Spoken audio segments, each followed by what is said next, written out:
bem-vindo ao Sagres Licitações do Tribunal de Contas do Estado de Roraima. Incentivamos você a assistir esse vídeo para conhecer os principais conceitos e as principais ferramentas disponíveis para capacitação no uso desse novo sistema. Mais detalhes poderão ser encontrados no manual e nas videoaulas que serão disponibilizadas.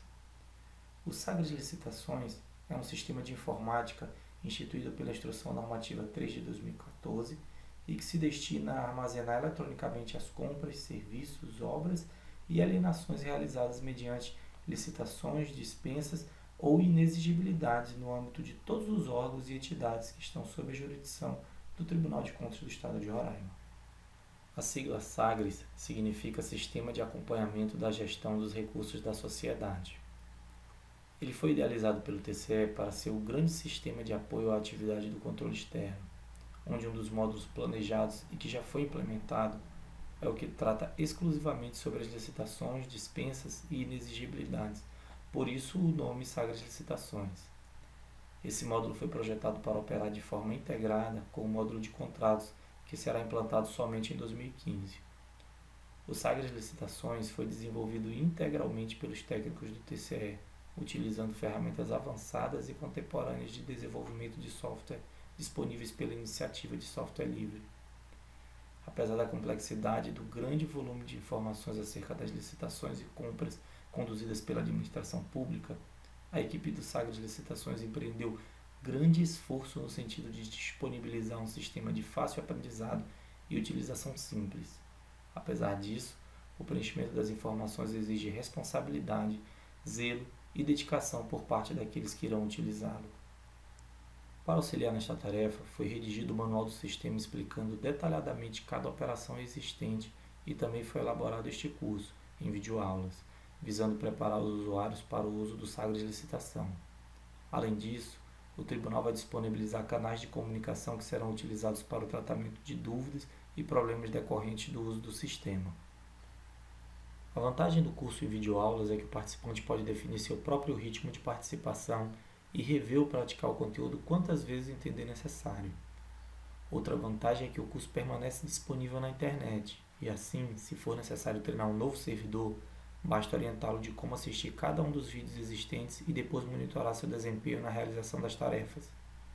Nesse sentido, as videoaulas estão organizadas da seguinte forma: primeira, acesso ao sistema e alteração de senha, tela inicial do sistema, cadastro de licitações, cadastro de dispensas e inexigibilidades, pesquisar licitações, dispensas e inexigibilidades, editar licitações, dispensas e inexigibilidades, suspensão, revogação, anulação ou reabertura de licitações, informar o resultado das licitações, informar empenhos, cadastro de usuários para usuários coordenadores e, por último, o preenchimento da planilha de itens da licitação, dispensa ou inexigibilidade.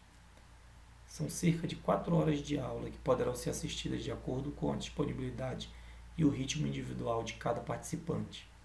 Dessa forma, espera-se compor um ambiente capaz de preparar todos os servidores que irão de forma direta operar o sistema. Para entrar no sistema, os usuários precisam estar credenciados com CPF e senha habilitados para ingresso no ambiente informatizado. Existem 2 perfis de acesso ao sistema, um é o de usuário coordenador e o outro de usuário auxiliar. Para credenciar um usuário coordenador, o titular de cada órgão ou entidade jurisdicionada ao Tribunal de Contas deve encaminhar um ofício acompanhado do formulário padrão de credenciamento de usuários. Nesse formulário, ele deve indicar quem vai coordenar a operação do sistema no âmbito de seu órgão ou entidade, mediante ofício direcionado à diretoria de fiscalização. Durante o período de implantação, foram concedidos 20 dias para que o gestor realize essa indicação, ou seja, até 5 de novembro de 2014. Mas nada impede que quem ainda não indicou o faça o mais rápido possível. De igual maneira, o gestor deve proceder para substituir um usuário coordenador por outro. Uma vez cadastrado, o usuário coordenador será o responsável por gerenciar o cadastro de outros usuários que poderão auxiliá-lo na atividade de preenchimento das informações requeridas. É sobre essa operação de credenciamento de usuários auxiliares que tratará o vídeo Cadastro de Usuários para Coordenadores. Os usuários coordenadores ou auxiliares são responsáveis por encaminhar as informações requeridas na instrução Normativa 3 de 2014. Vejamos o que define essa norma. O artigo 1º institui o Sistema Informatizado de Acompanhamento das Licitações, SAGRAS Licitações, com o objetivo de manter de forma estruturada o cadastro das licitações pertinentes a obras, serviços, inclusive de publicidade, compras, alienações e locações no âmbito dos órgãos e entidades sujeitos à fiscalização do Tribunal.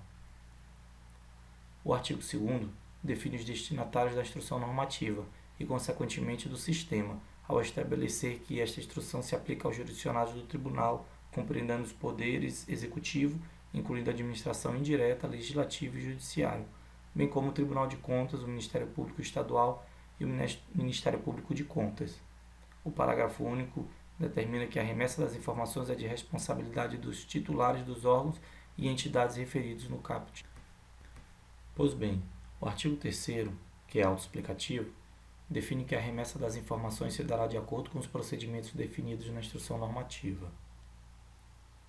É importante atentar que, conforme definido no artigo 4º, a remessa de informações compreende todas as licitações, independente da fonte de recurso aplicado. Portanto, também inclui as licitações, dispensas e inexigibilidades que envolvam recursos federais. Artigo 5º.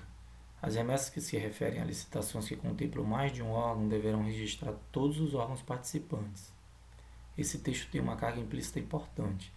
Significa dizer que a licitação organizada para atender 2 ou mais órgãos, por exemplo, a Secretaria de Educação, de Saúde e a Secretaria de Segurança Pública, quando se tratar somente de uma licitação, deverá ser informada conjuntamente para o TCE. Nesse ponto é importante abordar outro assunto, que é a possibilidade de que um órgão preencha de forma centralizada as licitações dos demais, por exemplo, a CPL do Estado, preenchendo as informações acerca dos certames que organiza para as secretarias. O sistema prevê essa possibilidade, logo nada impede que o preenchimento das informações seja transferido para outro órgão. Contudo, não se pode esquecer que, via de regra, o dever de prestar contas é irrenunciável, portanto, mesmo que seja transferido ou delegado a outro órgão, a responsabilidade pelas informações prestadas ainda recai sobre os titulares dos órgãos ou entidades licitantes ou compradoras definidos no artigo 1º dessa instrução normativa. O artigo 6º estabelece que as informações solicitadas por esta instrução normativa serão remetidas ao Tribunal mediante sistema informatizado disponível no site do Tribunal, sem prejuízo da remessa de outras informações ou documentos que se fizerem necessários para a verificação do cumprimento de norma legal ou regulamentar de natureza contábil, financeira, orçamentária, operacional e patrimonial, quando solicitados pelo Tribunal. Primeiro, o sistema está disponível no portal do TCE, no endereço eletrônico www.tce.rr.leg.br. Segundo, o cumprimento dessa instrução normativa não atinge outras obrigações de envio de informações ao TCE de maneira alguma. Parágrafo 1º.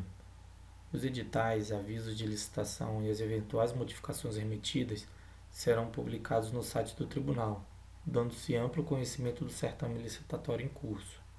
Observe que um dos objetivos do sistema é ampliar a publicidade dada aos procedimentos licitatórios. Dessa forma, será disponibilizado acesso às informações inseridas no sistema por meio do Tribunal do TCE.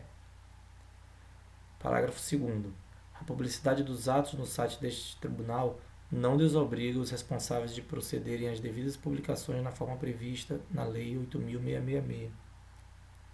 Ou seja, o ato de informar o TCE não extingue as exigências definidas em lei. O artigo 7º define os prazos que devem ser obedecidos para preenchimento das informações no sistema.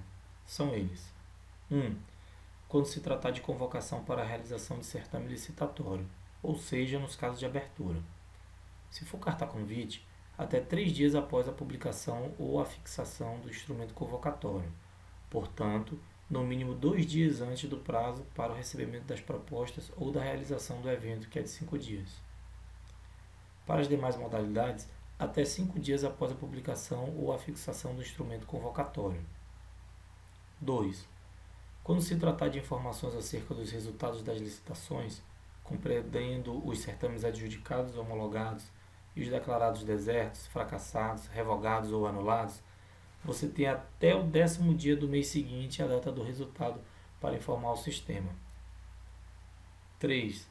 Nos casos de dispensa ou inexigibilidade de licitação, as informações deverão ser enviadas até o dia seguinte ao da publicação prevista no artigo 26 da Lei 8.666, ou seja, mais tardar no sexto dia.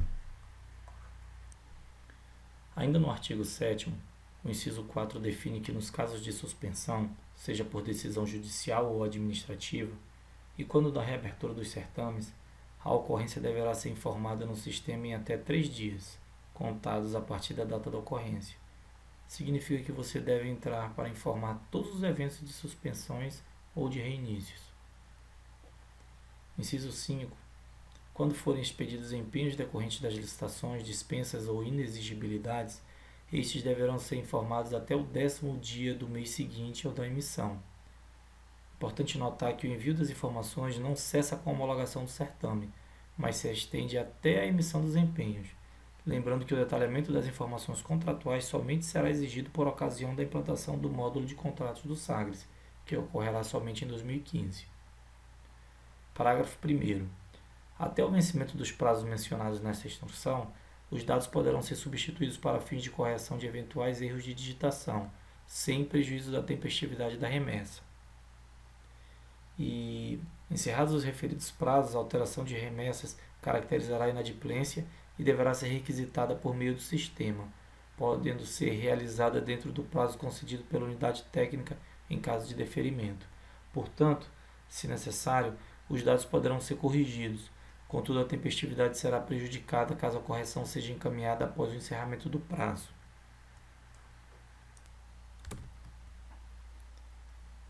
Artigo 8º. O conteúdo desse dispositivo já foi parcialmente comentado. Ele estabelece que todo e qualquer acesso ao sistema se dará mediante credencial composta de CPF e senha pessoal do servidor designado pela administração. Estabelece ainda o prazo de 20 dias da vigência dessa norma para que os titulares dos órgãos e entidades indiquem mediante ofício à Diretoria de Fiscalização do TCE pelo menos um servidor que coordenará a utilização do sistema no âmbito do jurisdicionado. Uma vez cadastrado no sistema, este servidor, a quem chamaremos de usuário coordenador, poderá inserir permissão para que outros usuários o auxiliem no preenchimento das informações. Da mesma forma, ele poderá revogar as autorizações concedidas aos usuários auxiliares. É disso que trata o parágrafo 2º. Recomenda-se que esses ofícios sejam sempre acompanhados do formulário específico para credenciamento de servidores junto ao sistema do tribunal, uma vez que eles estabelecem as informações mínimas necessárias para o credenciamento de servidores. Esse formulário pode ser obtido no site do tribunal, na área de acesso ao sistema. Os parágrafos 3º e 4º tratam do afastamento definitivo do servidor designado como coordenador. Caso isso ocorra, o fato deve ser comunicado ao tribunal, mediante ofício direcionado também à DFIP, informando seu substituto. O servidor afastado que se sentir prejudicado pela falta de comunicação do ato por parte do órgão ou entidade poderá oficiar ao tribunal caso o titular não o faça no prazo de 3 dias. Isso é muito importante, porque de acordo com o parágrafo 5º, os servidores mencionados nos parágrafos 1º e 2º, portanto os usuários, coordenadores e auxiliares, são responsáveis e os titulares dos órgãos e entidades são corresponsáveis pela qualidade das informações inseridas no sistema, lembrando que todas as inserções e alterações realizadas ficam registradas. O artigo 9º trata de eventuais imprecisões, divergências, omissões e inconsistências apuradas nos dados e documentos enviados, bem como da inobservância dos prazos definidos nessa instrução, o que sujeitará os responsáveis às sanções previstas nos incisos 4 e 5 do artigo 63 da Lei Complementar 6 de 94, sem prejuízo de sanções civis e penais cabíveis. Quase terminando, o texto estabelece regras para os prazos fixados, definido no artigo 10º que os prazos que expirarem em dias não úteis serão automaticamente prorrogados para o primeiro dia útil subsequente. E no artigo 11 é aberto um prazo de 30 dias a contar da vigência da norma para que todas as informações passem a ser de envio obrigatório. Por último, o artigo 12 fixa a data de vigência da norma. Antes de concluir, é necessário reforçar o fluxo de envio de informações ao sistema, ou seja, cada evento que dispara a necessidade de encaminhar dados ao tribunal. O primeiro grupo de eventos são os de abertura, momento em que publica-se o aviso contendo a indicação do local em que os interessados poderão ler e obter o texto integral do edital e todas as informações sobre a licitação, e também é o momento em que se define a data para a realização da disputa. Para esse caso, já comentamos acerca do prazo de 3 dias para a modalidade convite e 5 dias para as demais modalidades. O segundo grupo de eventos são as possíveis suspensões decorrentes de decisões judiciais ou de tribunais de contas, e, consequentemente, os reinícios em função da cessação da suspensão. Em ambos os casos, são concedidos 3 dias de prazo para que as ocorrências sejam informadas. Sempre que a licitação chegar a um resultado, seja pela adjudicação e homologação, ou se for declarada deserta ou fracassada, ou ainda se for revogada ou anulada, você tem até o 10º dia do mês seguinte à data do resultado para informar o sistema. Por último, quando forem expedidos desempenhos decorrentes das licitações, dispensas ou inexigibilidades, estes deverão ser informados também até o 10º dia do mês seguinte ao da emissão. Mais uma vez destaco que o envio das informações não cessa com a homologação do certame, mas se estende até a emissão dos empenhos. Assim concluímos essa apresentação, onde foram abordados os principais mecanismos disponíveis para capacitação no Sagres Licitações, manual, videoaulas e os canais para comunicação de dúvidas e problemas. Foi realizada a leitura comentada da Instrução Normativa 3 de 2014 e ainda foi apresentado o fluxo de envio das informações para o sistema. Muito obrigado.